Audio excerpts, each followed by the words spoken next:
Hello students, BA first year विषय समाजशास्त्र। और इस विषय के अंतर्गत आज मैं समूह नाम के टॉपिक स्टार्ट कर रही हूँ। और समूह जो होता है वो व्यक्तियों से मिल कर के बनता है।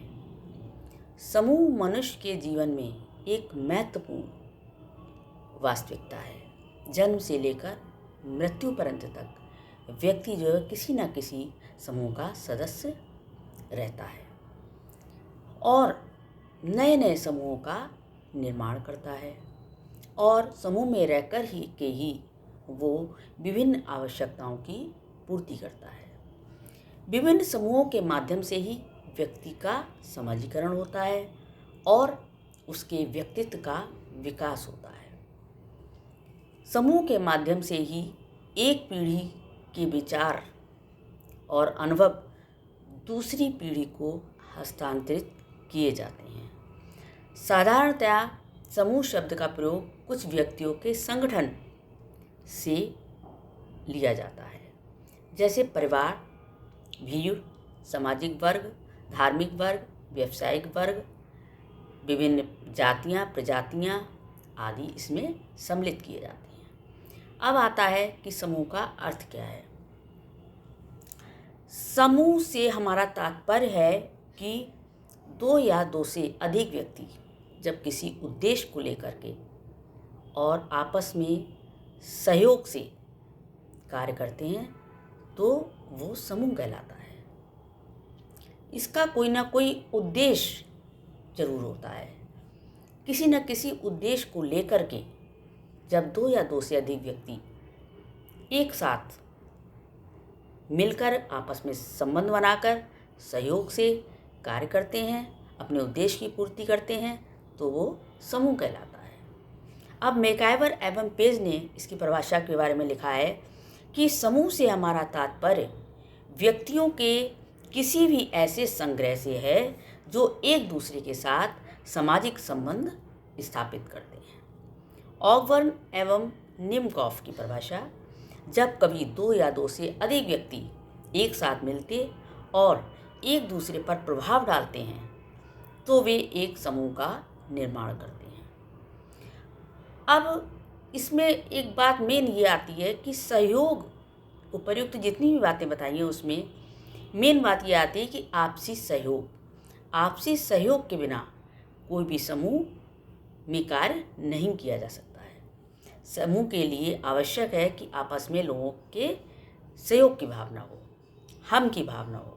इसलिए मॉडर्न के अनुसार कुछ बातें समूह में होना जरूरी हैं, जैसे दो या दो से अधिक व्यक्तियों का होना, दूसरी चीज़ उनमें आपस में सामाजिक संबंध होना, और तीसरी चीज़ हम की भावना होना।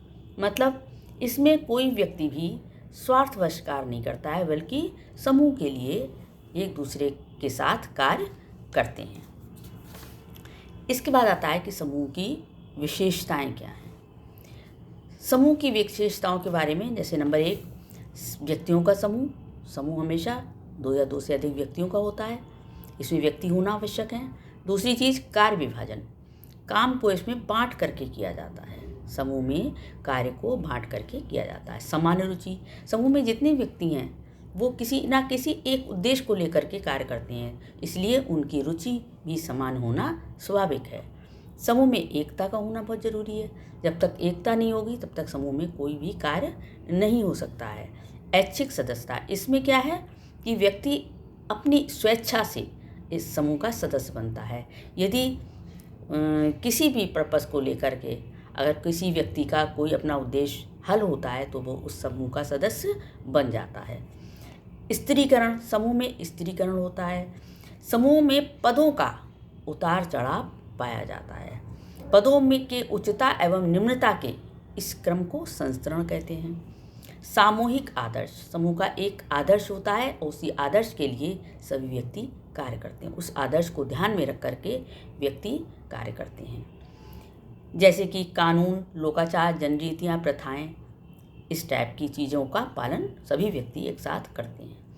स्थायित्व, समूह में लगभग स्थायित्व भी होता है। समझौता, आपस में समझौता करके कार्य होता है। ढांचा, प्रत्येक समूह की एक संरचना या ढांचा हुआ करता है। उसके नियम, कार्यप्रणाली, अधिकार, कर्तव्य एवं पद, भूमिकाएं आदि इसमें तय होते हैं और सदस्य उन्हीं के अनुसार अपना आचरण करते हैं। सामाजिक संबंध, समूह में जितने भी व्यक्ति होते हैं उनके आपस में सामाजिक संबंध हुआ करते हैं। जागरूकता, समूह में जो सदस्य हैं उनमें जागरूक होना स्वाभाविक है, क्योंकि वो अपने उद्देश्य को लेकर के जागरूक रहते हैं और उस उद्देश्य की पूर्ति में वो लगे रहते हैं। आदान प्रदान, एक समूह के सदस्य अपने विचारों का ही आदान प्रदान नहीं करते, बल्कि एक दूसरे के कष्ट और सहयोग एवं सहायता भी करते हैं। कष्ट को भी झेलते हैं और सहयोग भी करते हैं और आपस में एक दूसरे की सहायता भी करते हैं। सहयोग एवं आदान प्रदान के आधार पर ही समूह के सदस्य कार्य करते हैं। तो ये हुआ आपका समूह किसे कहते हैं, उसकी परिभाषा और उसकी आवश्यकताएं। Thank you.